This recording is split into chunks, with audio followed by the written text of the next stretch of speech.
Grand Theft Auto 4 is the most disappointing thing since McDonald's. I mean, how much more could you possibly fuck up the GTA series? Well, I could easily get over McDonald's, but the unfortunate GTA 4 universe will never be erased from time. Neither will this. For someone who's under the age of 15, says that Vice City is the worst game ever made because you couldn't swim in it. Um, well then if you think that's the worst video game ever, then try playing this video game called Duke Nukem Forever, dipshit. Nothing in 4 makes any sense at all. It's as if George Lucas himself wrote the script for the game. Well, I guess no one would even care if the game turned out to be as bad as a Star Wars prequel. The biggest problem with 4 is the characters. See, like in most video games, there is a protagonist, or protagonist. Just like in San Andreas, the protagonist was Carl Johnson. And in Vice City, it was Tommy Vercetti. And in GTA 3, there was that guy who I can't remember his name. I don't even think he has a name. Anyway, in 4, the protagonist is Nico Bellic. Now, what we've learned in the game is that Nico was a soldier and fought in some war. Um, but we're never told which one. See, the first problem is we don't know where Nico is from. I mean, well, he speaks in Serbian, but if he is Serbian, then why is his last name spelled Bellic with double L's? See, I'm from Eastern Europe, and I don't know any country that has double letters in people's names, or in words, or maybe a few. That's certainly not Yugoslavia. And the other thing is, Balik ends with a C, and makes it sound like a K. But that only happens in English countries like Great Britain, Australia, or America, which was the country that made this stupid game. See, they should have asked a person that actually was from Eastern Europe or from Yugoslavia, so they actually get everything right with Niko Bellic. See, the real correct spelling of Bellic would be Belic with a line over it, with a ch sound, like Darko Brevic or Florian Kravitz. Well, maybe because most people wouldn't find it easy saying Bellic all the time.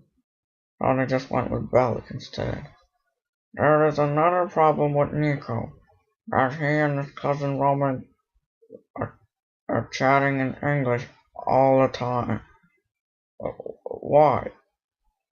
If they're Serbs, then talk Serbian after all the years in the old country. Whatever that means. Now you decide to talk English? What the fuck? Also, the other characters in the game are the exact same as the other ones, because they say words like immigrant. Oh, you listen, you dumb immigrant fuck! I ain't asking you, I'm telling you, do this! And they even know how to spell Nico's name right when they message him. But if I was an American or British, I would spell Nico Nico, not Niko. But somehow they know that already. Like what? Did they ask Roman how do you spell his name, or did they know that, or did they just read the script? And most of them characters are just there for comic relief. You know, I don't mind one or two characters that really are funny, but there's like 5 of them, and none of them are funny. Now you may like the characters. No, they're stupid. Another huge problem with 4 was the story. The game starts off with Nico Bellic arriving on a ship to Liberty City to meet his cousin Roman. And the first thing that I did notice that they were talking English? No. But when Nico meets Roman and Roman tells Nico to drive, Nico says, Okay. Hey, is this a cab? Wait, how does Nico know it's a cab? I mean, every single taxi in the GTAs were yellow and with different models, and somehow Nico knows or thinks it's a cab. Um, Again, this is a stupid game that makes no sense. And from, from the start, I could tell something was wrong just by the way it started. Nico and Roman had their little conversations. We learned Roman owns heavy debts to some Russians and Albanians. I was thinking, well, I mean, it is getting interesting that a person who had trouble in the past now travels to America to meet his cousin and go on some revenge mission, but only keep getting in trouble with other people. Sounds interesting. The biggest problem here is the pacing. It took so long to get to the killing, robbing, and demolition.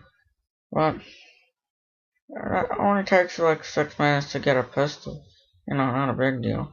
And then 7 other missions to unlock the gun store.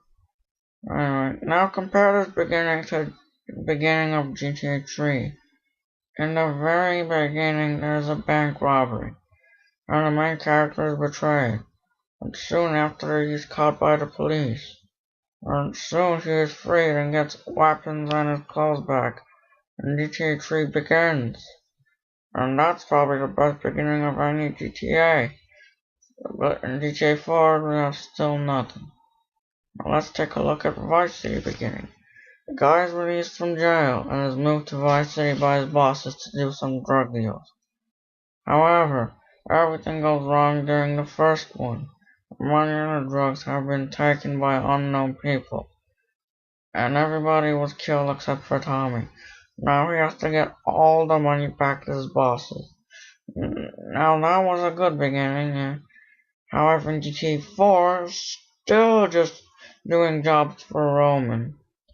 In San Andreas, we see some dude in an airport saying he spent 5 years in Liberty City and talking to his brother on the phone, and we learn his mother is dead. And now he's coming back home to Los Santos for his mother's funeral. And on his way, he gets forced to get in a police car by Samuel L. Jackson. They tried to frame him for murder he did not commit. But anyway, they just shove him out of the car, and then later we meet Carl's friends and we learn that he is part of a gang. And that they are attacked by another gang later, and we have our game kicked off. And GTA 4 we still have family arguments.